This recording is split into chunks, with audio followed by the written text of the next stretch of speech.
Si les aparece la presentación, sí. Sí, doctor. Ah, bueno, ya la abrí. Sí, doctor. Bueno, entonces ayer habíamos llegado pues hasta el video de apoyo de mecanismos de bases neurobiológicas de la depresión. Y les estaba comentando que por favor apague el micrófono, el que está haciendo interferencia, por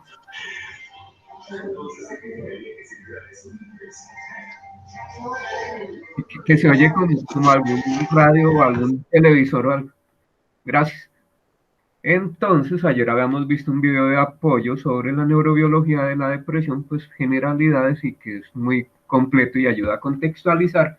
Y la pertinencia es porque si uno pues tiene unas bases, un conocimiento sobre lo que hay subyacente, pues va a ser más específico a la hora de elegir un tratamiento. En este caso, pues la depresión mayor recurrente. Entonces, ¿cómo actúan los antidepresivos? Entonces, los antidepresivos potencian la neurotransmisión pues, de la noradrenalina y la serotonina principalmente, aunque algunos también actúan pues, sobre la dopamina y algunos son dosis dependientes según cómo se formule, que pueden actuar sobre la dopamina. Específicamente, pues los duales que los vamos a ver más adelante. Hay que tener en claro y hay que ponerle cuidado a los pacientes y dejarlos que ellos sepan muy bien que un tratamiento que se inicie no va a tener un efecto inmediato. Porque, pues en muchos casos, pues hay como esa idea como del inmediatismo de que empecemos un tratamiento y quiero ya ver los resultados de un momento para otro, y acá no es así. Porque en una depresión mayor, así como se juntan muchas situaciones para que un paciente presente una crisis, entonces también se deben presentar una serie de situaciones y condiciones para que pueda ir saliendo de la crisis. Los antidepresivos, así como eso también se presentó en un proceso de varias semanas o incluso meses y fue muy gradual hasta que de un momento a otro ya colapsa el individuo, la mejoría también va a ser gradual. Los antidepresivos no van a actuar antes de alrededor de 2 semanas en adelante. Por eso debemos tener paciencia, por eso también a la hora que estemos viendo pacientes, no vamos a decir, no, es que a este paciente le empezamos fluoxetina el lunes y no mejora nada, entonces yo creo que lo deberíamos cambiar a otro antidepresivo. Entonces, no, señor, hay que esperar por una parte que tenga el tiempo en el que uno espera un efecto terapéutico, una correlación clínica, y también pues hay que esperar a que el paciente tenga la dosis terapéutica. Eh, ¿Alguno de ustedes me puede compartir pues como qué teorías o qué explicación hay para que un antidepresivo no actúe sino después de la segunda semana en adelante?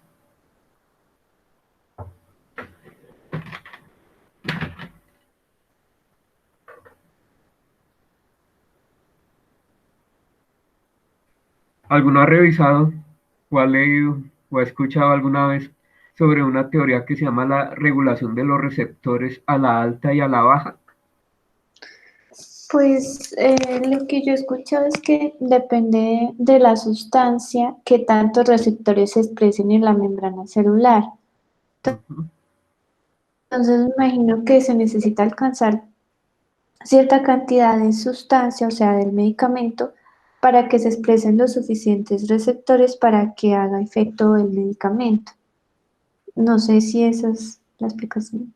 Bueno, pues una explicación que aparece en varios textos de farmacología, de psicofarmacología, es que cuando hay una depresión y si hay subyacente una disminución de la función de la serotonina, entonces hay poca disponibilidad de la serotonina en el espacio sináptico y pues en la sinapsis.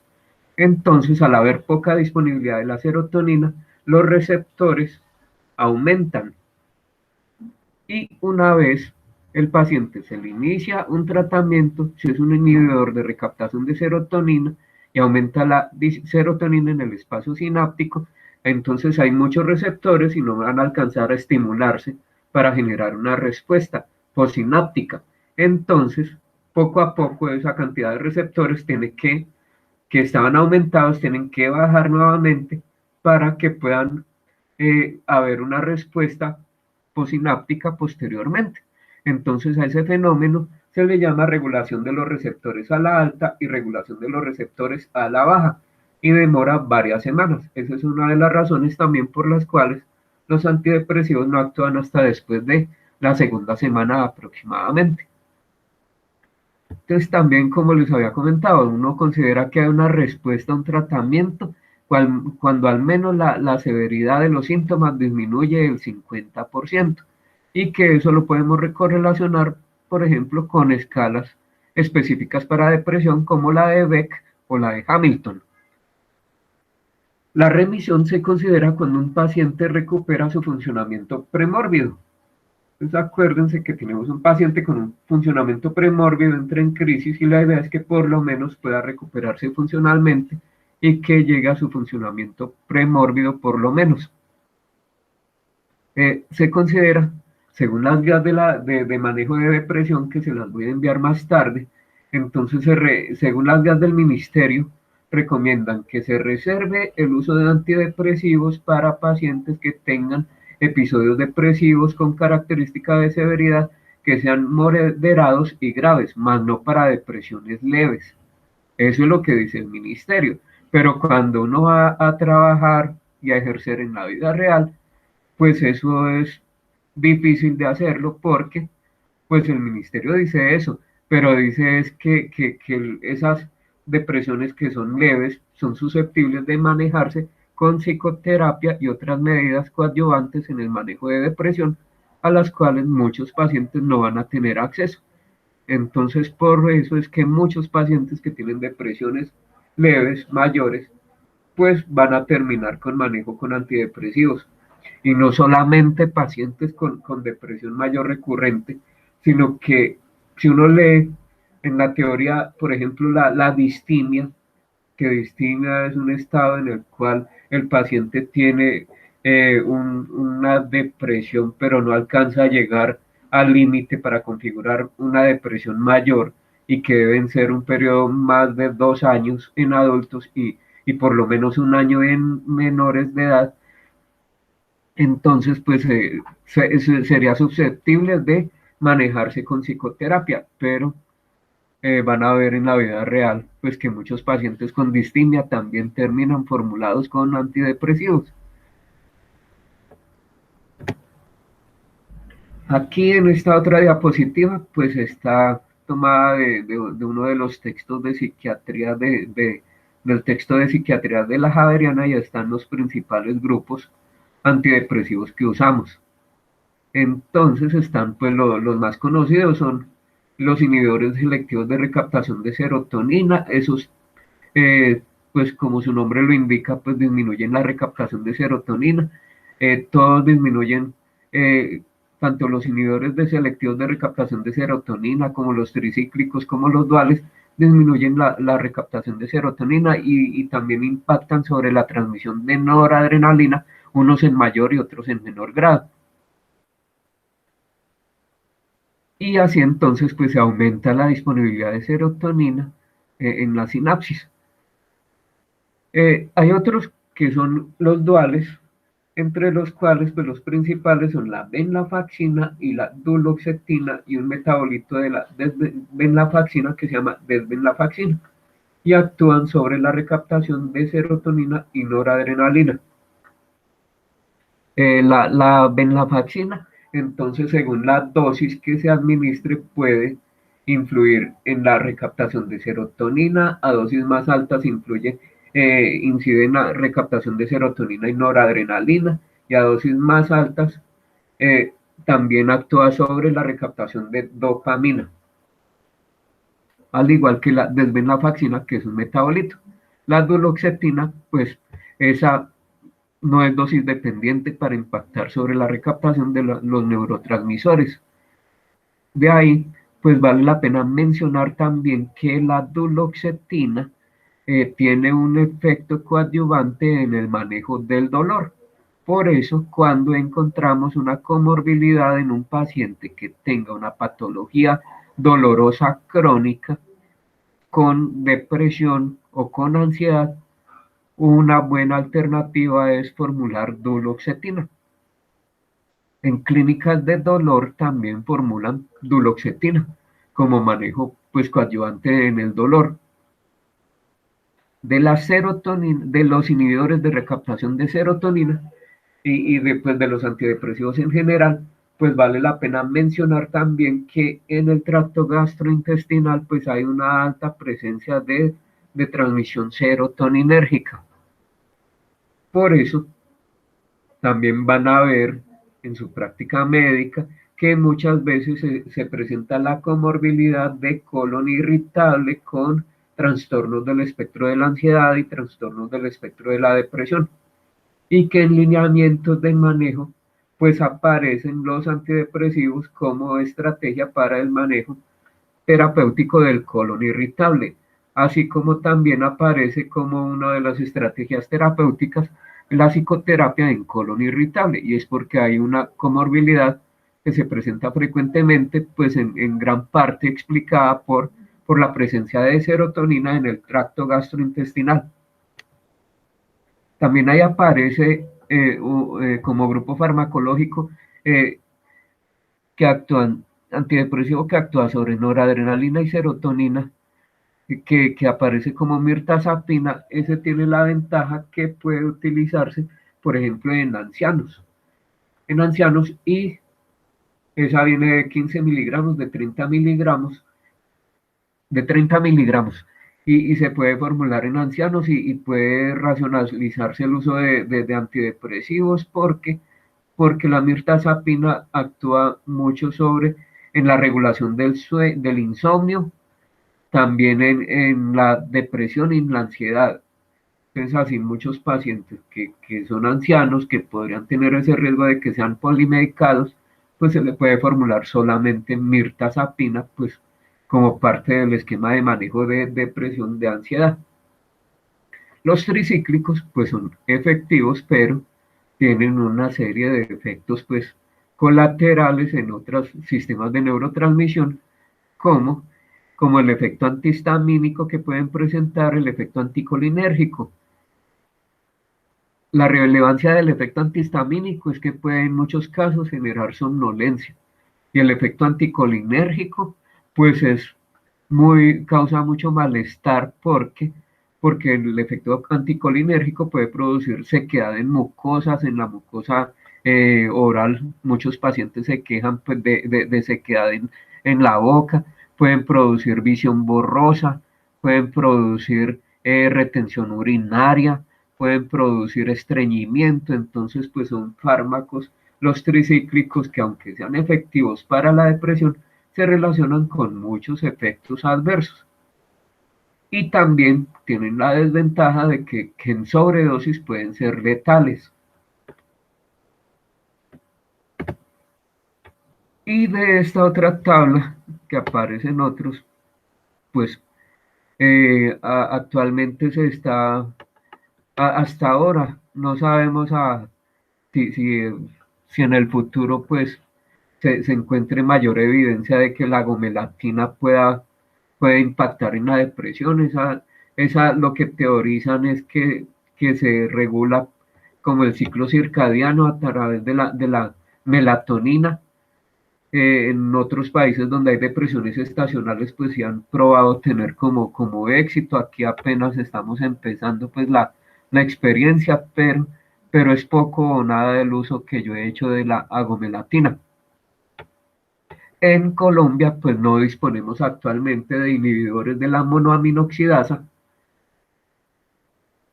y pues esos fármacos, aunque son efectivos, tienen la desventaja de que hay que tener unas restricciones de dieta porque se tiene que evitar pues como la dieta que tenga contenido de tiramina porque pueden desencadenar eh, crisis hipertensivas y pueden ser letales. Además, los inhibidores de monoaminoxidasa no se deben dar conjuntamente con inhibidores de recaptación de serotonina porque esa combinación puede ser mortal. De hecho, si un paciente en otro país donde disponen de inhibidores de recaptación de serotonina y de, de, de, de la monoaminoxidasa, entonces cuando se suspende el uno hay que esperar varias semanas para empezar el otro antidepresivo. Usamos mucho también en nuestro medio, de los que aparecen ahí, un inhibidor de recaptación y agonista de serotonina, que es la trazodona. Pero la trazodona tiene la desventaja de que para usarlo como antidepresivo, la dosis terapéutica es de 300 miligramos aproximadamente en un adulto mayor, en un adulto promedio, y en ancianos alrededor de 150 miligramos. Entonces esa dosis, pues los efectos adversos también aumentan. Por eso es que poco o nada usamos la trazodona como monoterapia en manejo de depresión mayor. Y en la última parte de la lista, pues aparece un inhibidor que actúa sobre la dopamina y noradrenalina, que es el bupropión, de recaptación pero eso se utiliza ampliamente más es para tabaquismo, para cesación del consumo de cigarrillo, y también en depresiones en las cuales pues uno considere que está implicada la dopamina. Sin embargo, con el bupropión hay que tener mucha precaución porque puede disminuir el umbral convulsivo. Ahora hay videos de apoyo sobre cómo funcionan los principales grupos de antidepresivos.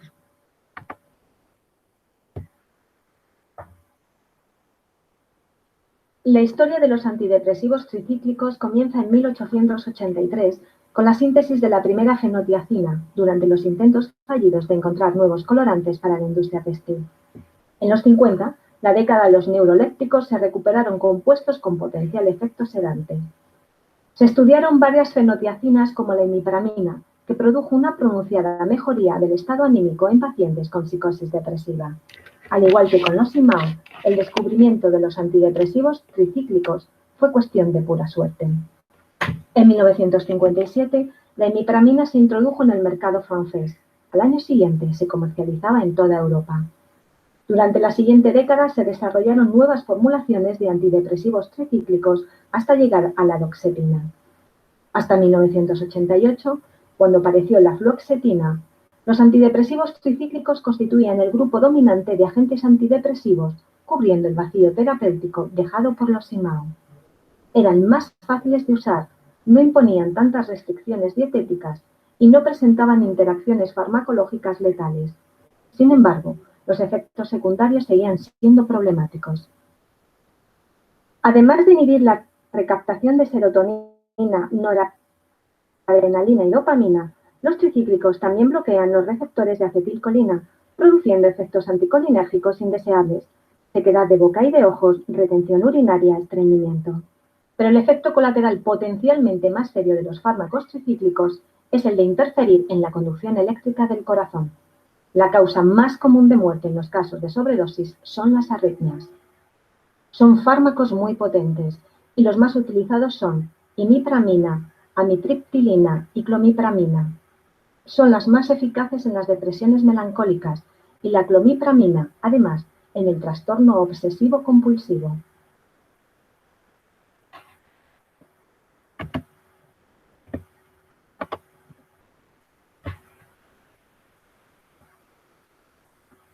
Los ISRS son antidepresivos cuya acción principal es inhibir la recaptación de la serotonina. Son los más populares. Entre ellos están fluoxetina, fluvoxamina, paroxetina, sertralina, citalopram y escitalopram. La fluoxetina, el primer ISRS desarrollado, se introdujo en el mercado estadounidense a comienzos de 1988. Desde entonces se encuentra disponible como antidepresivo en todos los países del mundo. Su popularidad se puede atribuir a hechos muy simples. Son efectivos, presentan pocos efectos indeseables, son sencillos en el uso y bastante seguros, incluso en sobredosis. Se recetan principalmente para las depresiones de grado leve o moderado, pero hay evidencias que demuestran su eficacia también en depresiones graves. Presentan una afinidad 1000 veces superior por el transportador de la serotonina que por otros transportadores, excepto citalopram y escitalopram, que son los únicos ISRS puros. Al no tener acción anticolinérgica, salvo la paroxetina que la tiene muy moderada, no producen sequedad de boca, retención de orina, etc. No son letales a altas dosis, previniendo así los suicidios por sobredosis. Tienen menos efectos indeseables que los tricíclicos y los IMAO. Los problemas gástricos, los más habituales, suelen remitir con el tiempo. La disfunción sexual es el problema más habitual tras su administración. Algunos pacientes desarrollan insomnio, por lo que se recomienda que tomen la dosis por la mañana. Si por el contrario se produce somnolencia, se tomará antes de dormir. El más selectivo sobre la recaptación de serotonina es el escitalopram, y ha demostrado su eficacia sobre la ansiedad y la depresión.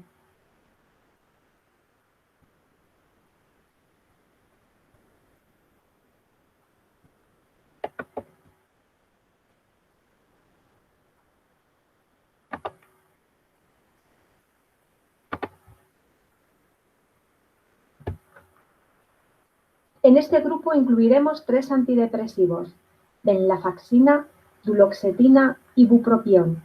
Todos ellos son eficaces en el tratamiento de la depresión mayor. Venlafaxina. La venlafaxina y su principal metabolito, o desmetilvenlafaxina, son potentes inhibidores de la recaptación de serotonina y noradrenalina. Asimismo, inhiben débilmente la recaptación de dopamina. Esta inhibición es dosis dependiente. A dosis bajas predomina la acción serotoninérgica. Si incrementamos la dosis, se inhibe la recaptación de noradrenalina. A dosis altas se le suma la acción dopaminérgica. Clínicamente se caracteriza por tener un elevado perfil de eficacia, incluso en depresiones resistentes. Cuando se administra a dosis elevadas, parece que el inicio de la acción se produce más rápidamente que con otros antidepresivos. Presenta baja o nula afinidad por los receptores colinérgicos o histaminérgicos. Es, por tanto, menos probable que ocasione efectos anticolinérgicos, sedantes o cardiovasculares como los tricíclicos. Su perfil de seguridad es similar al de los ISRS. Sus efectos adversos más frecuentes se presentan a nivel gastrointestinal. La presentación RITAR ofrece muchas ventajas sobre la de liberación inmediata, y es la que más se utiliza. Duloxetina es un antidepresivo de acción dual. inhibidor de la recaptación de serotonina y noradrenalina sin acción sobre receptores. A diferencia de la venlafaxina, su acción es dosis estable, inhibe la recaptación de ambas aminas a todas las dosis administradas. Tiene acción sobre los 3 grupos sintomáticos principales de la depresión: síntomas afectivos, ansiosos y somáticos.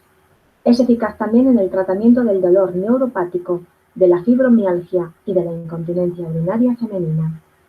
Bupropión. Inhibe la recaptación de noradrenalina y dopamina, pero no tiene efecto sobre la recaptación de serotonina. El hidroxibupropión, su metabolito activo, también inhibe la recaptación de noradrenalina de forma débil, pero lo suficiente para producir efectos antidepresivos. Se utiliza asimismo en el tratamiento de la dependencia nicotínica. Los fármacos con doble mecanismo de acción, junto con el escitalopram, son los antidepresivos más utilizados en este momento por su eficacia y su perfil de efectos secundarios.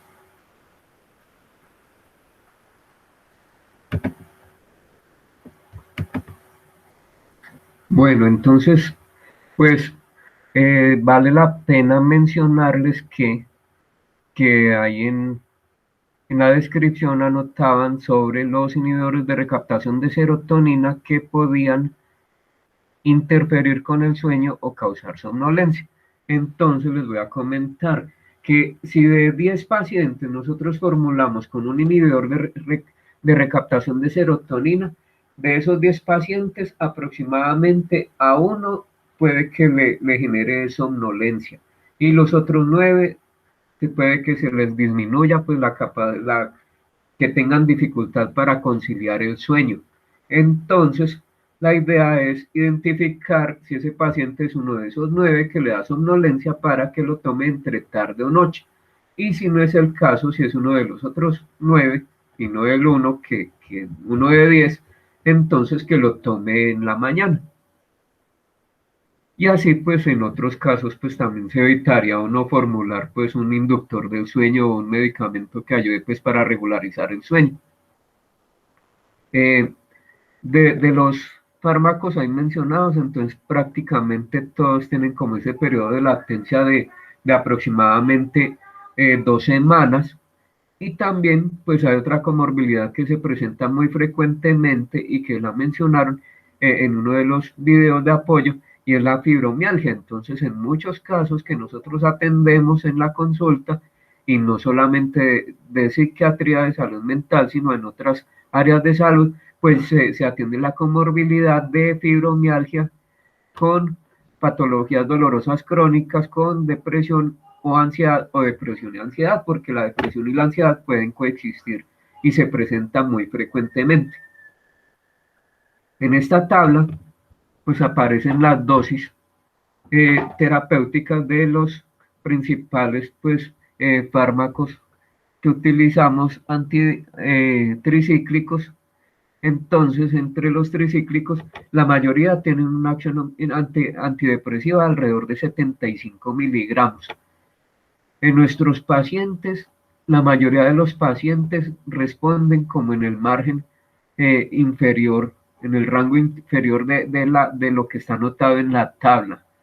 Entonces, para una depresión mayor, un episodio depresivo mayor con 75 de amitriptilina, 75 de imipramina, 75 de clorimipramina. En el caso de los inhibidores de recaptación de serotonina, también con el rango inferior. Entonces, la mayoría de los pacientes nos van a responder con 20 miligramos de fluoxetina, 50 miligramos de sertralina, 100 miligramos de fluoxamina. En el citalopram sí les menciono que por lo general se llega a los 20 miligramos por lo menos para pacientes para manejo de depresión mayor. Paroxetina sí responden con 20 miligramos.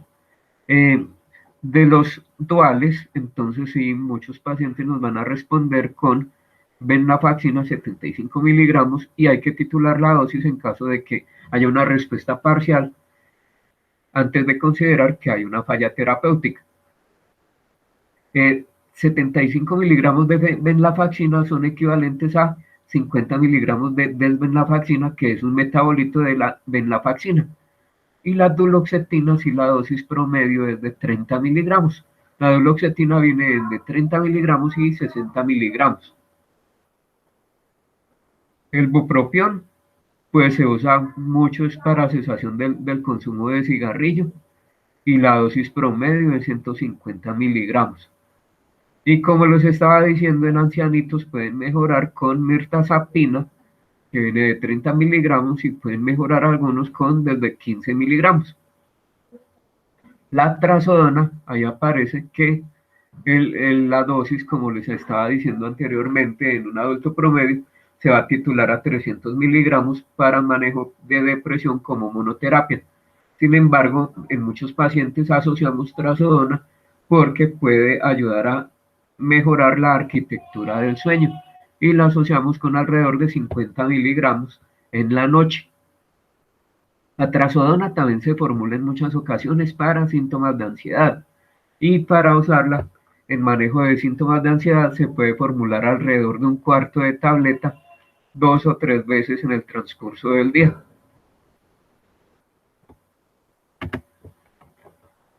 Entonces ahora unos tips para elegir un antidepresivo en un paciente.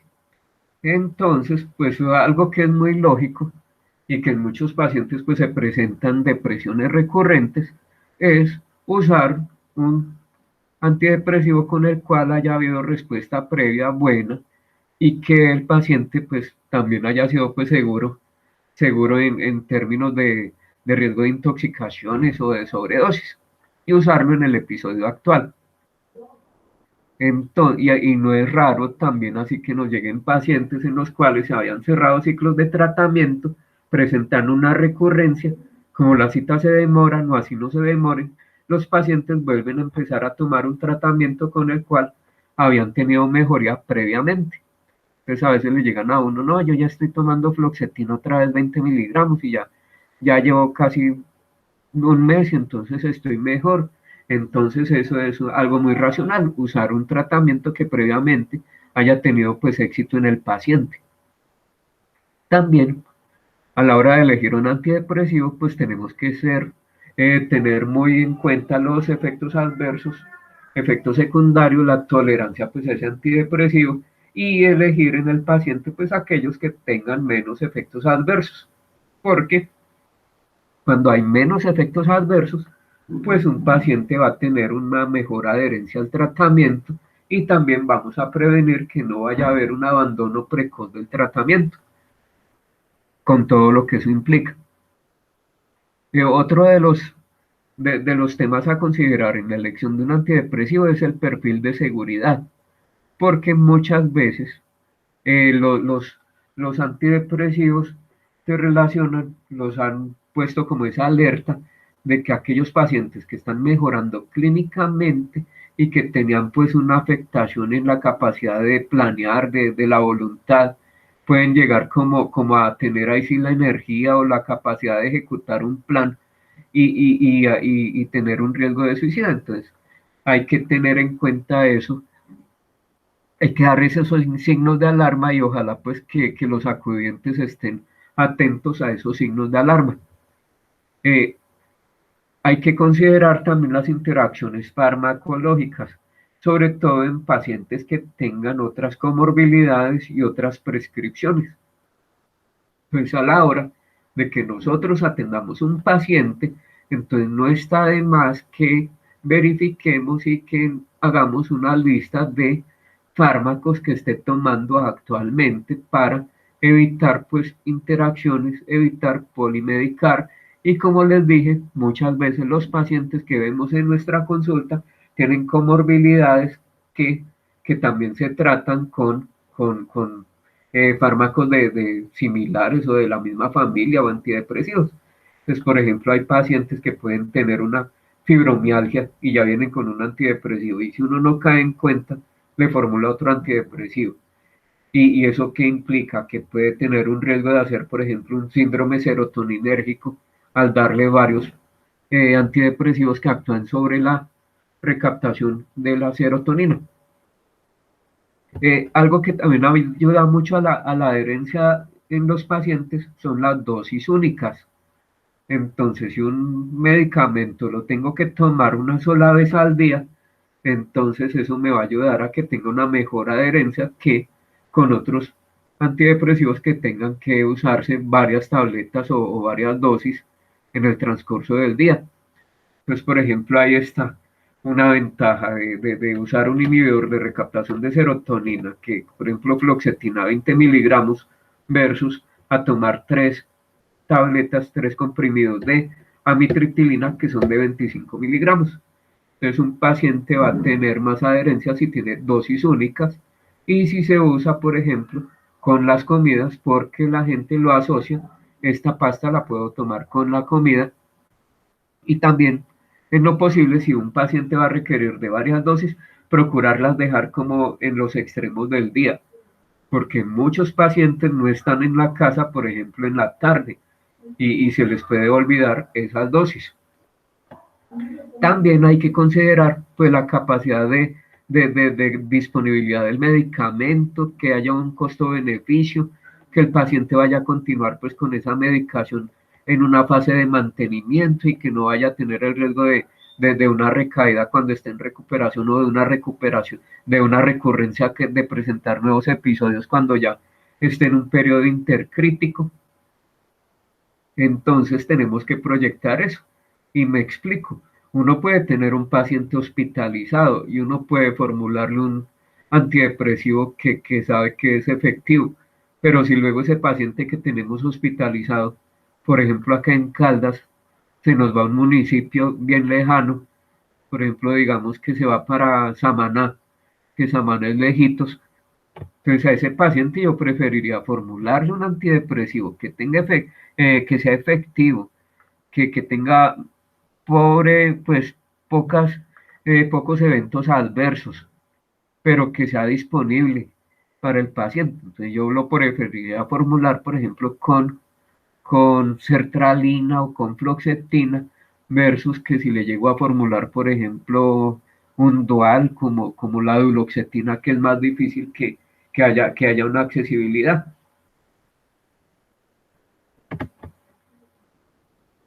En muchos casos, en la mayoría de los casos, pues si uno no obtiene respuesta, pues tiene que titular la dosis, y antes de considerar una falla terapéutica, tenemos que estar seguros de que el paciente ha tenido adherencia al tratamiento y también que hemos llegado a una dosis terapéutica, también que el paciente esté recibiendo medicación de buena calidad, porque lamentablemente muchas veces los pacientes reciben medicación de mala calidad y claro, no vamos a obtener una respuesta terapéutica. Entonces, antes de pensar que hubo un fracaso terapéutico, verificar que hubo una adherencia al plan terapéutico.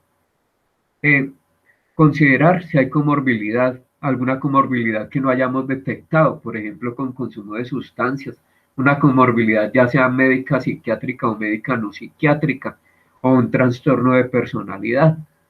Si, por ejemplo, estamos frente a un paciente que también tiene un trastorno de personalidad, acuérdense que un trastorno de personalidad no es susceptible pues de manejarse pues con psicoterapia, sino que hay que, digo, con medicación, sino que hay que diferirlo a psicoterapia. También hay pacientes que tienen respuesta insuficiente, que es difícil pues que tengamos una mejoría considerable cuando cursan con patologías dolorosas crónicas. En otros casos, puede haber de por medio una ganancia secundaria. Entonces, un paciente al continuar con el rol de enfermo, entonces puede obtener pues algún beneficio, y eso puede ser ya sea como inconsciente o consciente. Un ejemplo de algo que pueda ser inconsciente.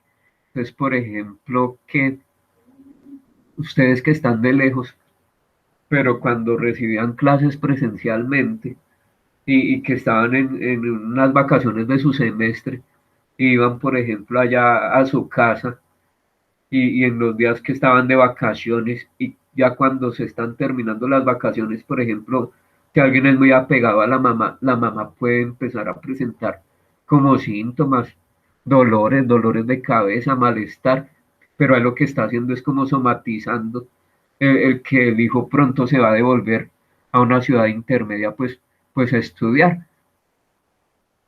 Y eso podría ser una ganancia secundaria, pues inconsciente. Entonces no se identifica pues que es por la pronta lejanía que va a haber y el pronto distanciamiento, sino que se usa, se piensa que es alguna patología que se debe diagnosticar. Y una ganancia secundaria consciente podría ser, por ejemplo, aquel paciente que está incapacitado y que entonces en las diferentes consultas de seguimiento refiere que sigue con ideas de muerte, con ideas de suicidio, con mucha sintomatología, pero es lo que está buscando es como que le prorroguen la incapacidad o obtener, por ejemplo, que le hagan una reubicación en un trabajo o que lo pensionen. Entonces hay que estar atentos de aquellos pacientes que lo que tienen es ganancias secundarias.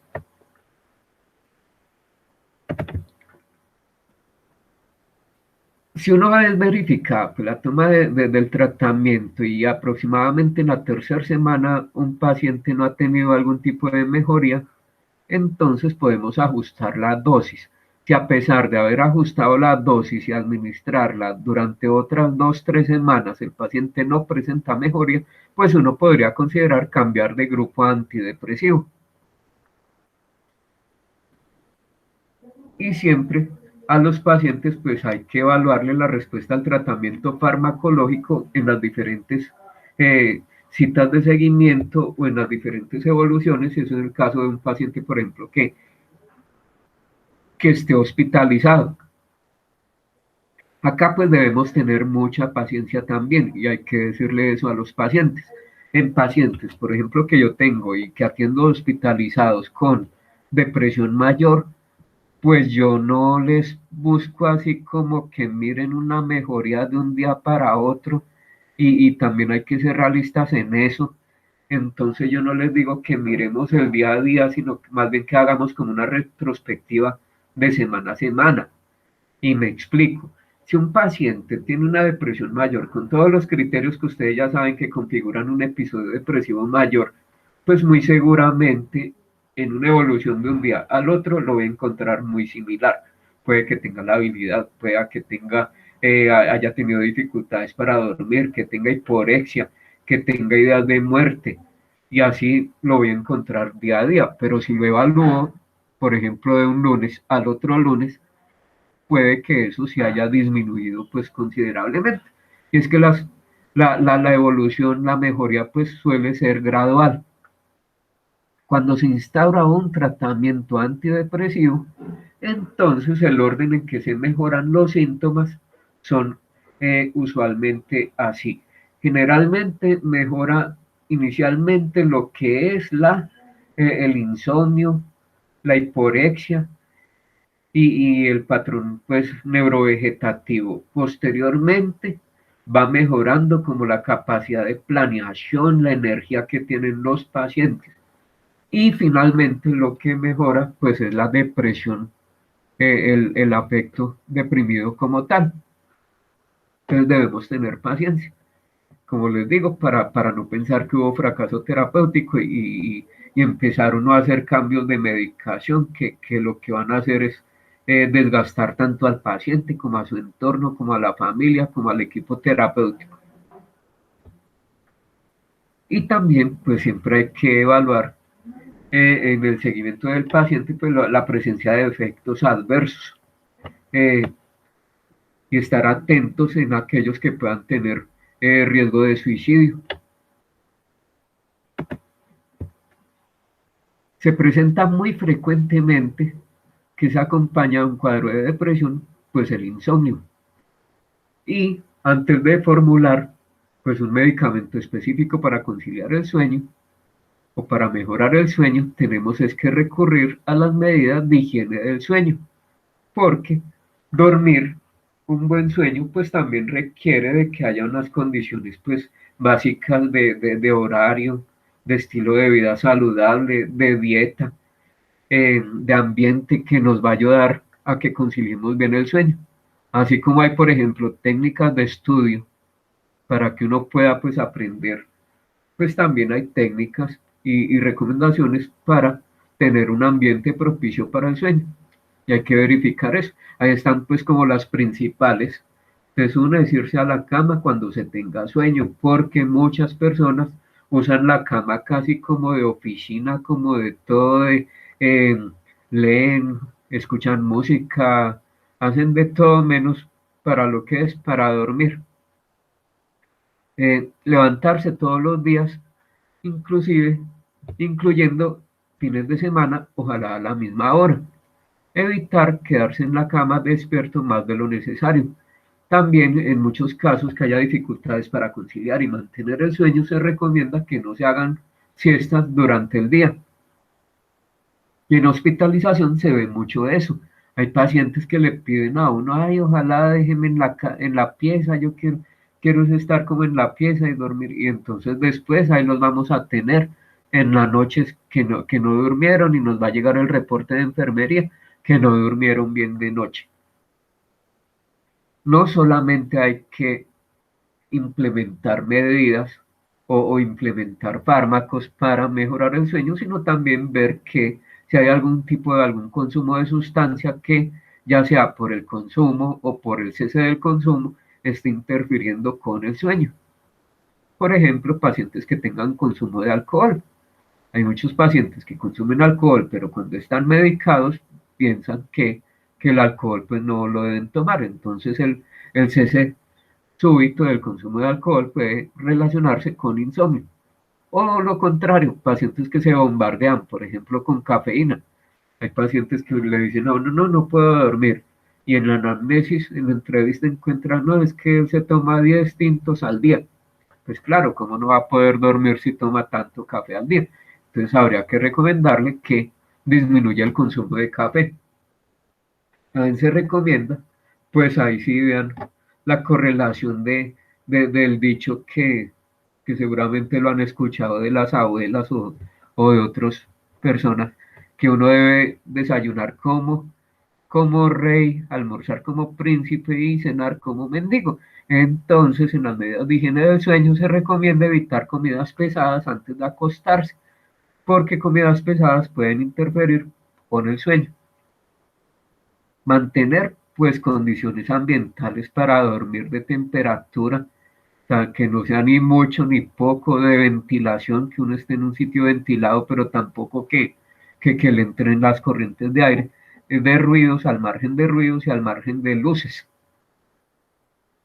Evitar pues actividades estresantes en las horas previas de acostarse, pero ahí sí, si nos metimos a una profesión en salud, eso nos va a ser difícil en el resto de la vida, y sobre todo los que vayan a tener mucha interacción en servicios de urgencias. Realizar un ejercicio físico moderado al final de la tarde, por ahí varias horas antes de irse a dormir. Practicar ejercicios de relajación antes de acostarse. Entonces, por ejemplo, pueden servir meditaciones guiadas, ejercicios de respiración, ejercicios de tensión, relajación muscular. Entonces, esas son varias técnicas de entrenamiento en relajación que se pueden implementar y que pueden ayudar a tener un buen sueño. En algunas partes recomiendan pues usar bañarse pues antes de dormirse. De hecho, por ejemplo, hay algunos jabones que se usan para bebés que tienen como ese efecto relajante y, y que, y que pueden ser útiles pues en los bebés antes de dormir. Y ya si es estrictamente necesario, uno puede considerar el uso de un fármaco que sea inductor del sueño.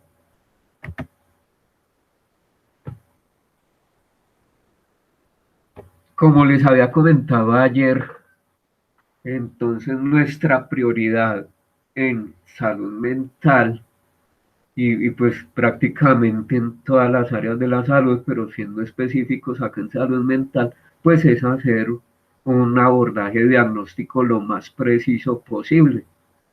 Entonces, cuando uno evalúe si una respuesta a un tratamiento antidepresivo puede ser insuficiente, entonces lo primero que tenemos que pensar es si está bien hecho el enfoque diagnóstico, porque qué tal estemos tratando con un buen esquema terapéutico, pero con un diagnóstico errado, pues vamos a tener siempre la dificultad con el paciente de que no va a evolucionar pues de una forma satisfactoria.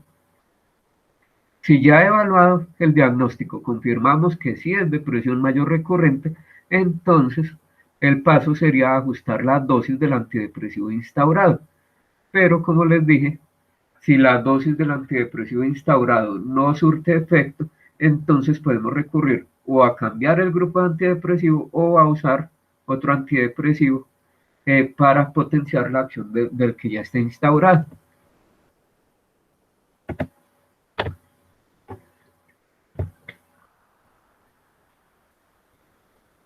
Entre los especificadores pues, de la depresión, entonces puede aparecer con rasgos de psicosis o sin rasgos de psicosis. Entonces, aquí vale la pena mencionar pues algo para que tengan como claridad a la hora de hacer formulaciones de psicofármacos. Cuando hagan sus ejercicios, por ejemplo, de abordaje de caso clínico y tengan que hacer una relatoría. Entonces aquí vamos a usar, a revisar el término de psicosis. Entonces la psicosis, acuérdense que es una pérdida del contacto con la realidad, generalmente la relacionamos como una pérdida de contacto con la realidad y también muchas veces se presenta con delirios y alucinaciones, son como las principales presentaciones, lo más típico de la psicosis. Ahora bien, la psicosis puede presentarse en un cuadro mental como una característica definitoria o una característica asociada. Entonces, una característica definitoria sería una patología mental en la cual uno piense que la psicosis es lo que la subraya, lo que la caracteriza. Entonces, alguno dígame cuál es la patología mental que nosotros nos referimos y que pensamos pues cuando hablamos de psicosis. Esquizofrenia. Exactamente. Entonces, la esquizofrenia, si nosotros quitamos el término psicosis, seguramente no es esquizofrenia. Entonces, debe presentarse psicosis para que sea, pues, esquizofrenia. Y aquí, pues, no nos vamos a meter, por ejemplo, con un tipo de esquizofrenia que aparece en el CIE, pero no en el DCM, que es la simple, que esa sí es una de las excepciones donde aparece la psicosis como francamente. Pero entonces la esquizofrenia es la enfermedad, pues, por excelencia a la cual uno se remite cuando piensa en el término psicosis. Y hay otras patologías mentales en las cuales la psicosis puede aparecer como una característica asociada. Entonces, en este caso estamos hablando de depresión con rasgos de psicosis. Pero, por ejemplo, si uno mira un episodio de manía, puede tener manía con psicosis. Eh, hay pacientes, por ejemplo, que pueden tener eh, trastornos del espectro de la ansiedad y pueden cursar con síntomas que ya están como en ese espectro de la psicosis, por ejemplo, pacientes que tengan trastorno por estrés postraumático y muchos sienten como que los van a perseguir, que les van a hacer daño, que les van a llegar, que les van a hacer, los van a matar o qué sé yo, por ejemplo, en pacientes que tienen estrés postraumático y que fueron víctimas de conflicto armado. Entonces eso lo refieren mucho, que sienten y se pueden beneficiar pues de un manejo con antipsicótico. Entonces, en el caso del tema que estamos revisando, que es depresión recurrente, entonces si tenemos una depresión con rasgos de psicosis, entonces aquí la psicosis aparecería como una característica asociada, más no definitoria, porque lo que nos va a demarcar el cuadro son los síntomas afectivos que configuren la depresión mayor. Ahora bien, esto tiene utilidad también para que en un paciente, vamos a tomar de referencia un antipsicótico, la clozapina. Si ustedes revisan la dosis antipsicótica de la clozapina en esquizofrenia, alrededor de cuántos miligramos es.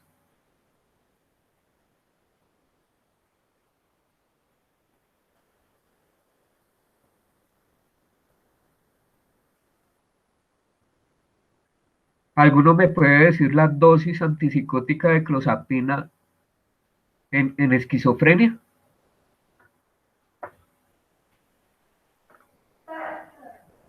Cualquiera, digan cualquier número. 50 a 100 miligramos. Bueno, pues no es subasta, pero principalmente sí lo que se revisa en la teoría es que la dosis antipsicótica en esquizofrenia de clozapina es alrededor de 300 miligramos. Y pues ahí usamos 300 miligramos porque la psicosis en esquizofrenia es una característica definitoria. Sin embargo, en un paciente con un episodio depresivo mayor que curse con rasgos de psicosis, entonces con clozapina nos puede mejorar con 25 miligramos o incluso menos, porque el tratamiento principal lo vamos a hacer es con el antidepresivo y le asociamos los 25 miligramos de clozapina o menos. Entonces eso nos va a servir también para que no vayamos a sobremedicar a los pacientes, porque a veces uno piensa en clozapina y que la formuló en un paciente con depresión y piensa, si no hace esa diferenciación en que aquí vamos a tratar es la psicosis como una característica asociada, puede decir, no, yo le voy a subir la clozapina a 300 miligramos, y ahí lo que va a hacer es pues va a tener pues efectos adversos y le va a hacer pues daño al paciente. En pacientes que tengan depresión con rasgos de psicosis, entonces vamos a usar antipsicóticos, pero ya saben, considerando que es una característica asociada. Se debe preferir pues antipsicóticos que tengan pues menor perfil de eventos adversos, que tengan menor perfil de extrapiramidalismo. Entonces acuérdense que los antipsicóticos se dividen en típicos y atípicos. Y generalmente los típicos de referencia pues tenemos el haloperidol.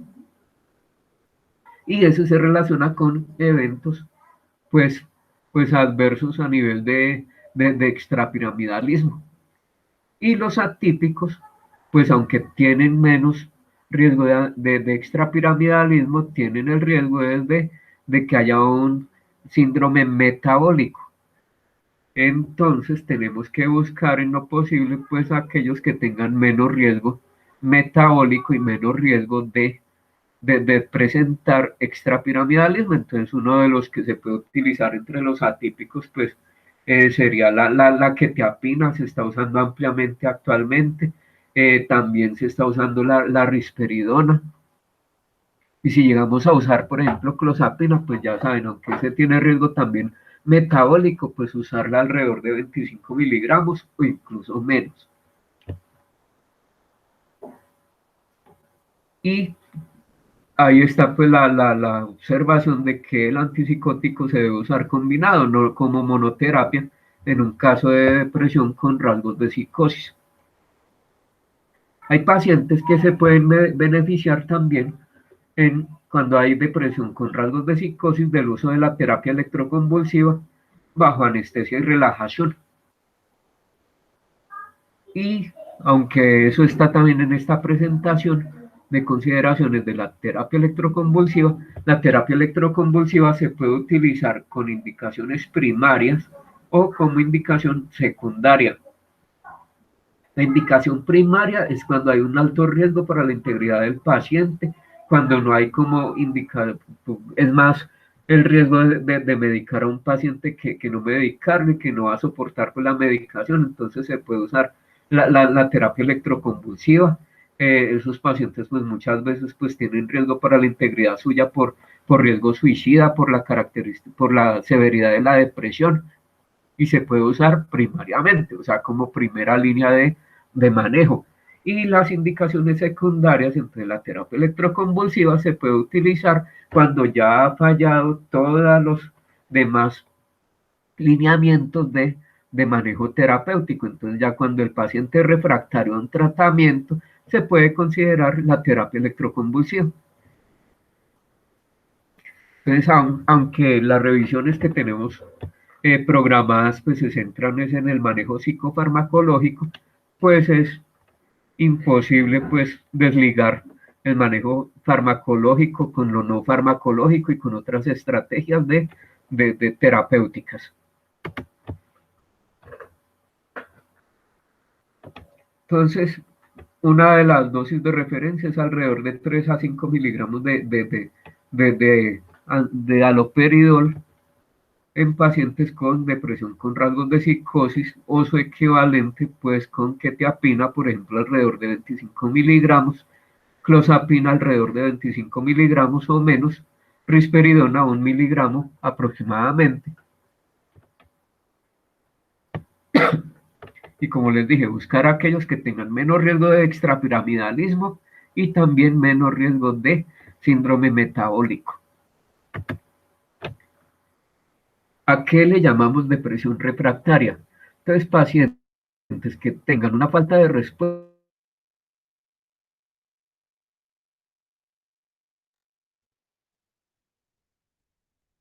al tratamiento, un cambio de antidepresivo. Para pensar que un paciente tenga remisión, acuérdense que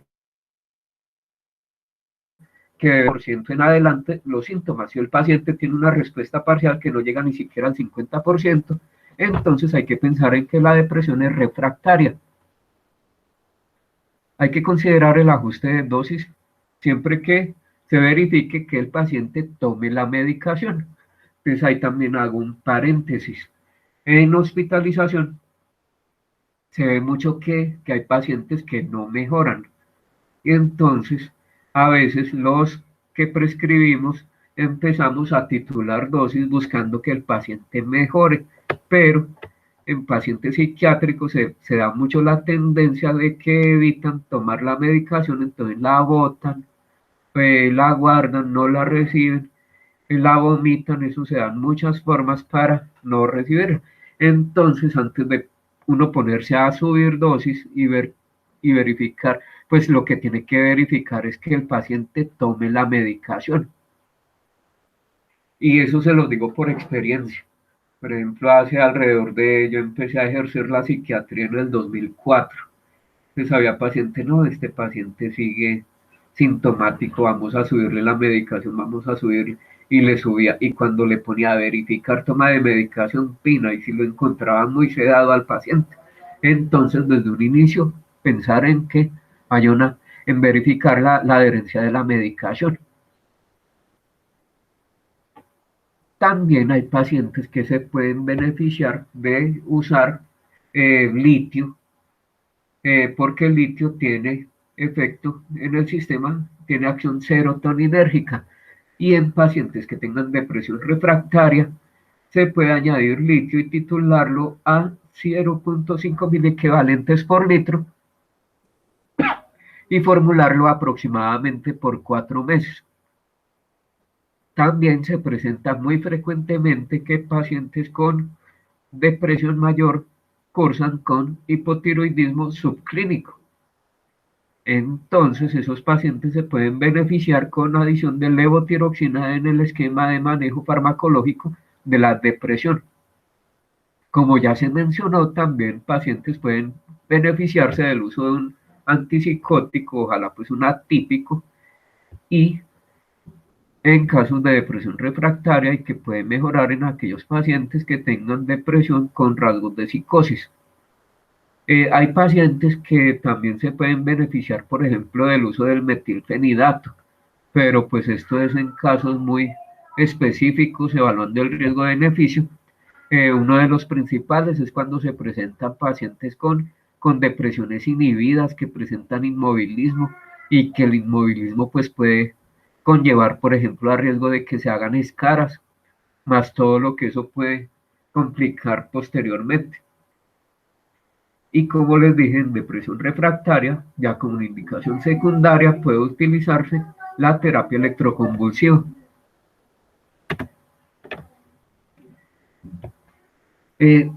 También, pues una situación muy complicada que se nos puede presentar, pues no complicada, pero sí compleja, y que lo pone a pensar mucho a uno, es cuando se nos presenta una paciente en embarazo con cualquier cuadro que veamos en salud mental, en psiquiatría. Entonces, en caso de consideración de depresión y embarazo, se debe dar privilegio, se deben privilegiar las estrategias de manejo no farmacológico. Y entre esas se puede considerar el uso de la terapia electroconvulsiva. Pero en estrategias de manejo no farmacológico también me estoy refiriendo a muchas opciones de psicoterapia individual, grupal, familiar, de terapia ocupacional que pueden impactar pues en el cuadro clínico de la depresión. Si finalmente uno va a formular, pues lo ideal es no formular en el primer trimestre de embarazo, porque ese es el periodo en el que está la organogénesis y se puede pues producir teratogenia. Sin embargo, si se llega a formular, pues tenemos que considerar el riesgo-beneficio de formular o no formular y consignarlo muy bien en la historia clínica y consultar pues la lista vigente, la última lista que haya de la FDA de recomendaciones frente al embarazo. Ya como para ir cerrando el tema, entonces hacer una mención a estrategias de manejo no farmacológicas. Entonces, como les dije, hay intervenciones que son de psicoterapia que se puede dar por psicología, por psiquiatría, que son, puede ser individual, grupal, familiar, en trabajo social, como muchos pacientes cursan con estresores de grupo primario, entonces podría identificarse si se pueden beneficiar de un abordaje de familia. En esta rotación ustedes tienen un componente de terapia sistémica que ven con la doctora Rocío Lemos, entonces aprovechar para revisar pues cuándo puede ser útil para un paciente recibir una psicoterapia que sea sistémica. La psicoterapia sistémica, pues ahí lo que teorizan a grandes rasgos es que el individuo que presenta el cuadro clínico, que presenta los síntomas, es como tiene alguna debilidad y en él se recargan pues muchas de las presiones del grupo familiar. Entonces la idea no es tratar solamente al individuo y achacarle todo al individuo, sino que trabajar en toda la dinámica familiar para que se equilibren otra vez las cargas y que esa persona pues mejore clínicamente. La terapia ocupacional se recomienda mucho para restaurar pues el funcionamiento, porque da que uno de los objetivos del manejo terapéutico de la depresión es restaurar el funcionamiento individual y ojalá pues eh, eh, ocupacional, porque después muchos pacientes van a tener que reintegrarse a su trabajo, entonces hay que apuntarle pues como a que poco a poco pueda tener como esa capacidad de volver a la normalidad. Aparece también la nutrición.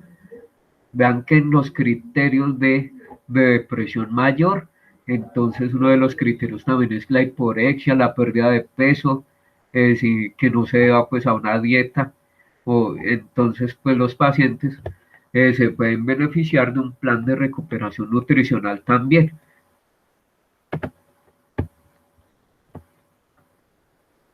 De la terapia ocupacional, pues se recomienda que los pacientes cuando vayan a terapia ocupacional tengan cierto grado de compensación. Entonces, por ejemplo, para otros tipos de patologías, pues es para uno muy claro que no va a iniciar una terapia antes de tratar el cuadro de base. Por ejemplo, un paciente tiene un SB, una enfermedad cerebrovascular. Entonces, inicialmente, pues se va a tratar la causa de estabilizar al paciente y no lo vamos a mandar a terapia de lenguaje porque el paciente está afásico, por ejemplo. Entonces, sino que primero hay que tratarlo y ya cuando esté ciertamente compensado y ya pueda asimilar lo que es una terapia ocupacional, ahí sí le vamos a iniciar terapia ocupacional. El ejercicio también puede ser coadyuvante en el manejo de depresión. Entonces se recomienda, a diferencia, por ejemplo, de cuando uno hace ejercicio cardiovascular, que debe ser varias veces a la semana y con cierta intensidad y cierta cantidad de duración de las sesiones, acá el ejercicio puede hacerse eh, 3 o 5 sesiones semanales de alrededor de 30 a 45 minutos.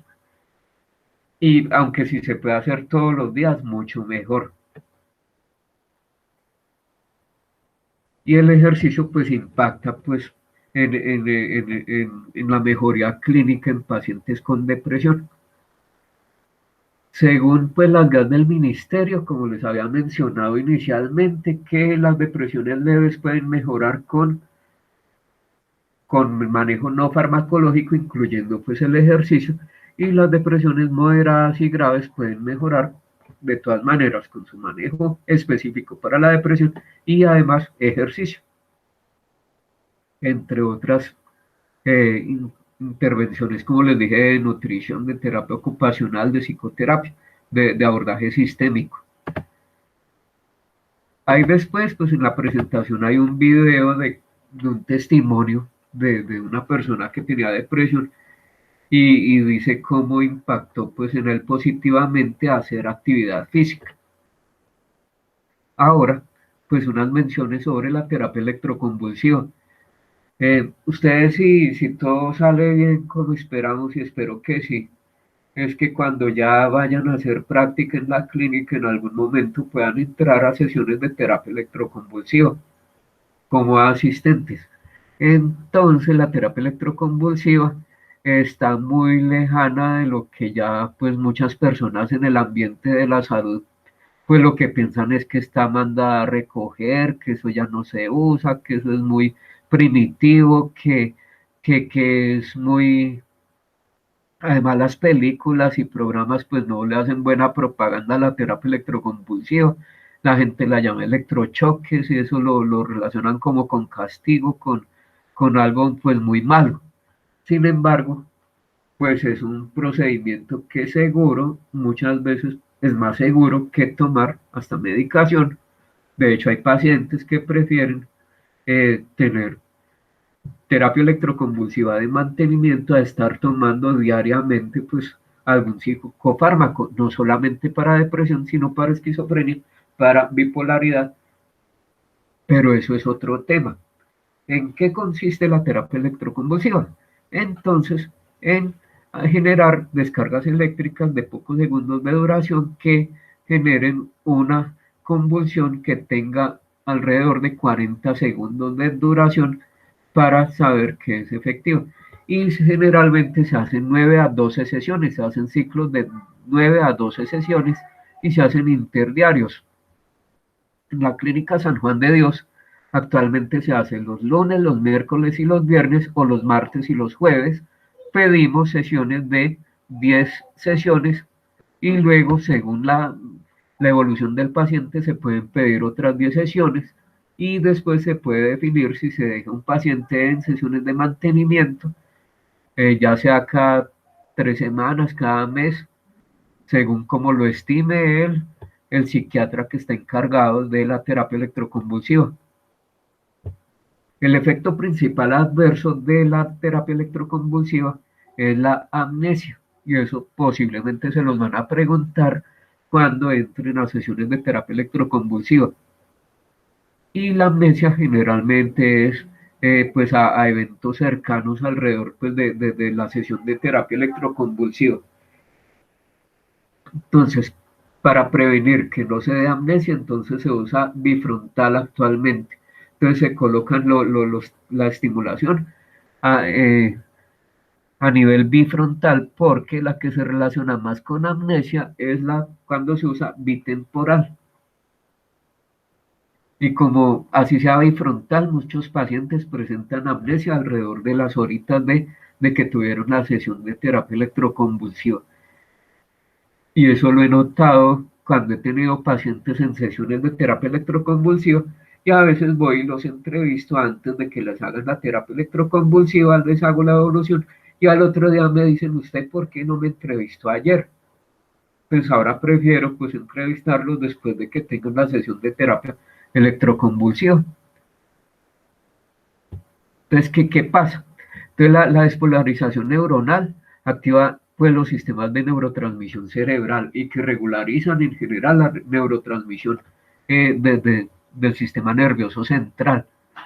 Entonces, eso explica por qué puede ser efectiva para patologías que tienen un sustrato neurobiológico pues, muy diverso, como lo es la depresión con rasgos de psicosis, o la esquizofrenia, o la manía con psicosis.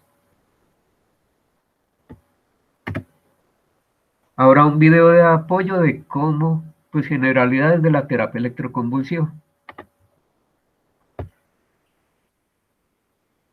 La terapia electroconvulsiva o electroshock es uno de los tratamientos más antiguos y más controvertidos en psiquiatría. Se utiliza desde los años 30 y, a pesar de su mala fama, tal vez sea el más eficaz para una depresión profunda. Consiste en desencadenar una serie de convulsiones pseudoepilépticas mediante la aplicación de una corriente eléctrica. Estos ataques sucesivos, al parecer, inducen cambios en neurotransmisores y receptores similares a los producidos por un tratamiento farmacológico prolongado. El procedimiento se realiza bajo anestesia y el paciente permanece inmóvil y no sufre ningún daño. Los criterios de utilización son muy estrictos. Se ha demostrado efectividad en los siguientes casos: intolerancia a los fármacos antidepresivos, depresión refractaria, necesidad de mejoría inmediata debido al riesgo de suicidio, presencia de catatonia, manía o esquizofrenia.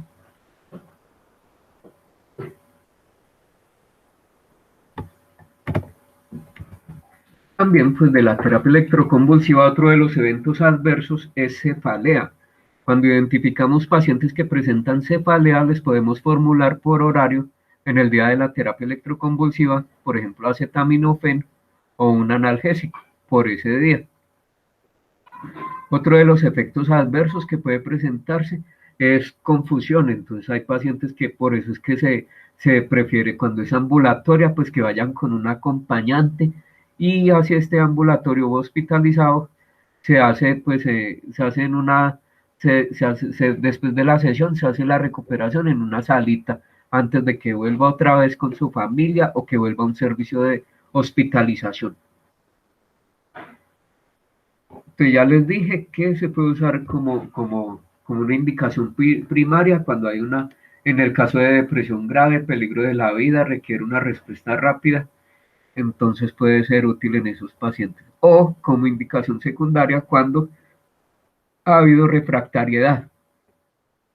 Y también considerarla cuando hay síntomas de psicosis asociados y embarazo.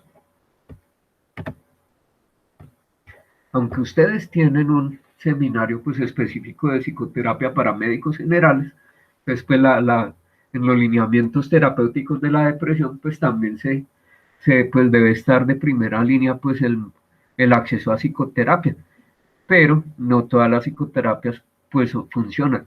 Según las guías del ministerio, la psicoterapia que tiene efecto en la depresión mayor sería de orientación cognitivo-comportamental o de orientación psicodinámica, ya sea interpersonal o de apoyo pues psicodinámico.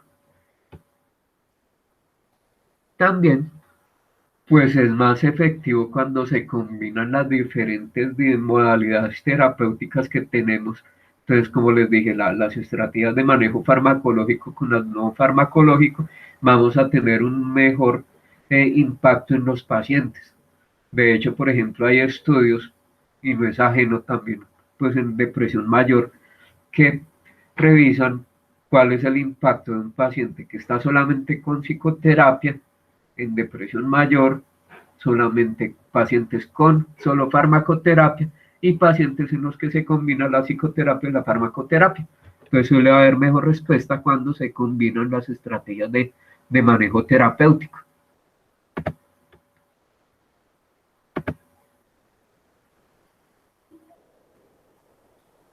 Las sesiones pues se recomienda que sean alrededor de 30 a 45 minutos, ya sea de orientación dinámica o cognitivo-comportamental.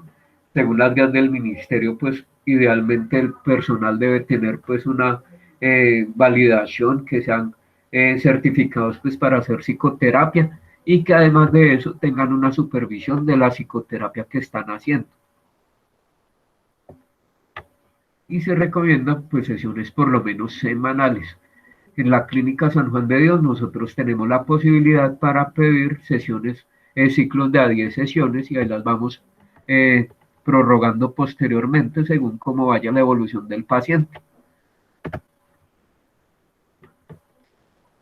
Es así como los pacientes con ambas modalidades, porque en la otra también aparece, se pueden beneficiar con alrededor de 16 a 20 sesiones que se ven en alrededor de 3 a 4 meses, como les dije, por ahí una semanal.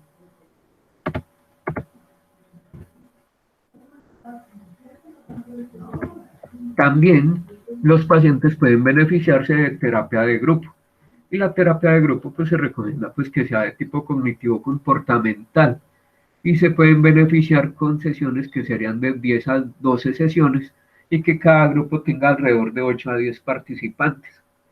La terapia de grupo tiene la ventaja que para un paciente puede ser más fácil de asimilar, escuchar por un par, por alguien que está viviendo pues una situación similar o que la ha vivido y que escucharlo de un profesional que muchas veces los profesionales pues no hemos cursado con los cuadros que tratamos a los pacientes. Y también la terapia de grupo puede tener la ventaja de que pacientes que ya tengan experiencia en terapia de grupo, que hayan estado en ciclos de terapia de grupo, pueden aportar a nuevos integrantes que llegan. Como les dije, pues pueden beneficiarse también pacientes si uno encuentra que hay subyacente que está manteniendo mucho la depresión, pues un conflicto en la dinámica de familia o de pareja, pues uno puede diferirlos a terapia de tipo sistémico. Eso era lo que les quería transmitir hoy. Entonces, con esto cerramos la generalidad de abordaje terapéutico de depresión recurrente. No sé si tengan alguna pregunta al momento o la pueden enviar por correo. Sí, doctor, yo tengo una pregunta. En el caso de los pacientes que tienen pues síntomas depresivos y también síntomas ansiosos, ¿cuál sería como la mejor estrategia farmacológica para ellos en cuanto a que sea un medicamento que no tenga dosis muy altas para alcanzar el perfil ansiolítico?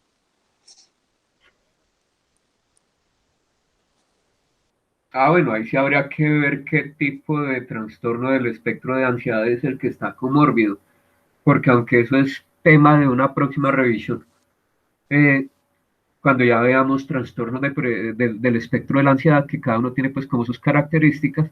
Entonces, por ejemplo, hay una comorbilidad que es complicada de tratar, es cuando se presenta el trastorno obsesivo compulsivo con depresión mayor, porque muchas veces los antidepresivos hay que buscar que sean específicamente más que tengan acción sobre la serotonina, que es la que está implicada en la neurobiología del trastorno obsesivo compulsivo, y también que hay que titularlos muchas veces a dosis más altas. Entonces, seguramente en algún momento van a ver en historias clínicas que se titulan antidepresivos a dosis anti-TOC. Entonces, en esos casos sí habría que considerar, pues, individualmente. Entonces, como les dije, cuando hay comorbilidades, pues va a ser que sea diferente el abordaje de un paciente con cierta comorbilidad a otro.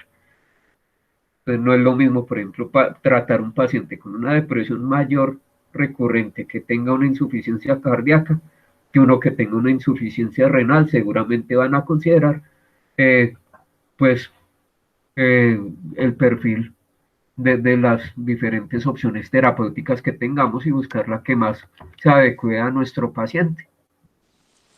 Listo, doctor. Y en cuanto de pronto a las pacientes que vienen tomando antidepresivos ya de base y quedan en embarazo, ¿cuál sería como la mejor estrategia para ellas? O sea, ¿se haría un cambio del antidepresivo o se desescala? Pues esa es una buena pregunta. Y también es muy buena pregunta porque eso les va a llegar en algún momento en la vida profesional.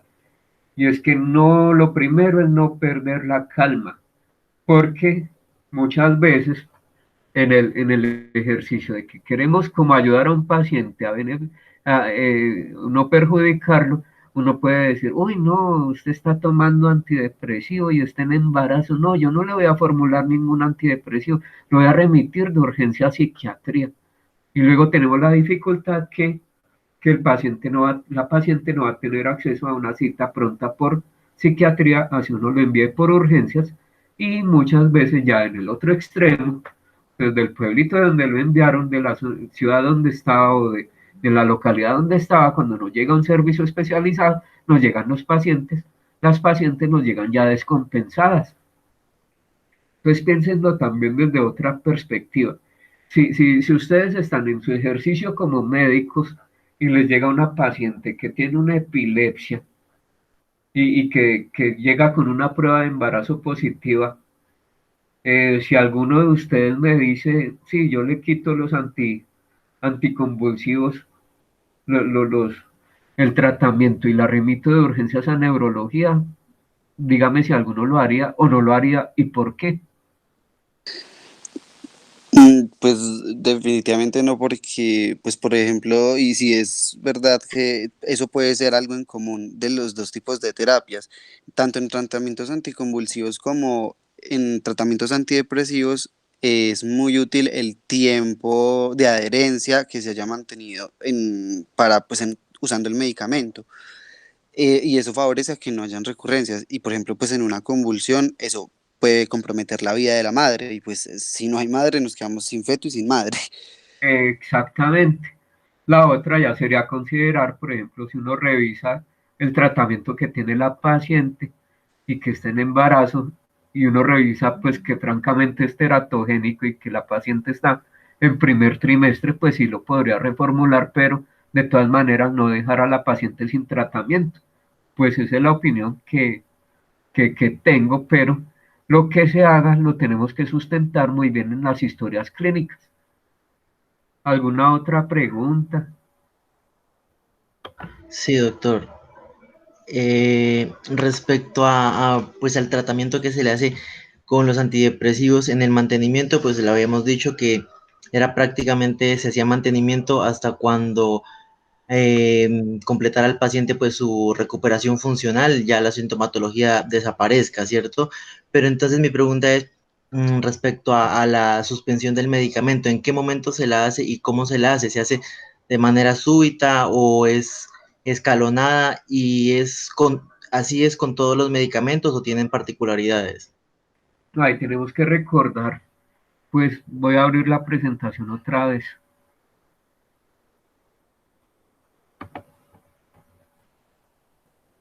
Que ayer lo habíamos revisado, pero igual pues yo sé que con 2 días que revisemos, pues hay que mirar la presentación varias veces. Pero les voy a buscar una diapositiva donde se le puede pues orientar sobre esa inquietud que acaba de expresar.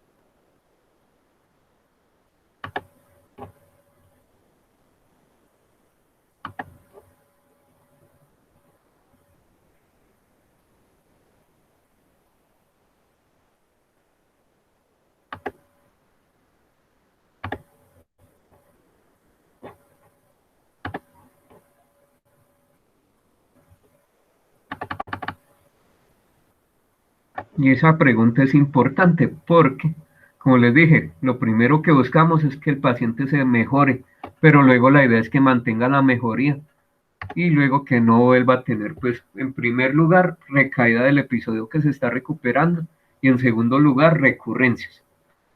Entonces, allá está anotado que si es un paciente que tenga un episodio depresivo y que sea el primero,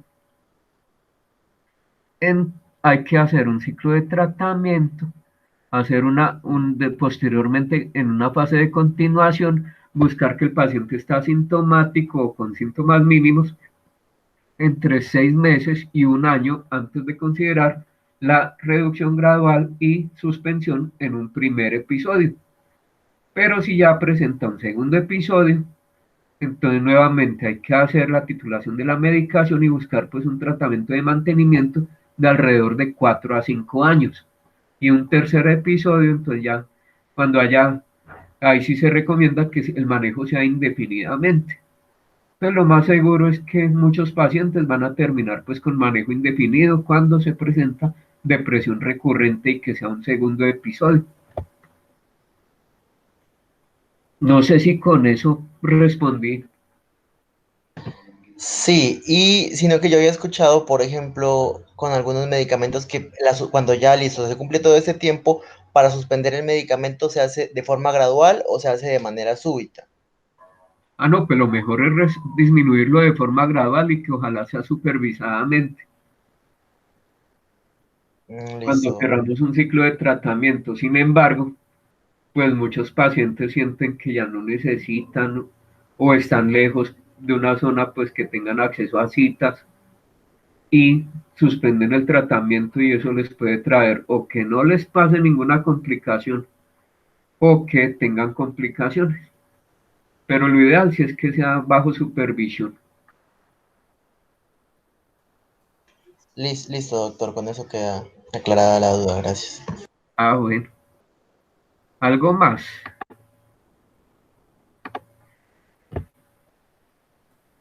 ¿Alguna otra pregunta? ¿O la envían por correo después? Si no es más, pues ya quedamos pendientes para coordinar para la próxima semana entonces. Listo, doctor, muchísimas gracias. Bueno, que tengan muy buena tarde. Igualmente, Igualmente. doctor, hasta luego. Gracias. Hasta Bueno, luego. hasta luego. Hasta luego, doctor. Bueno. Muchas gracias.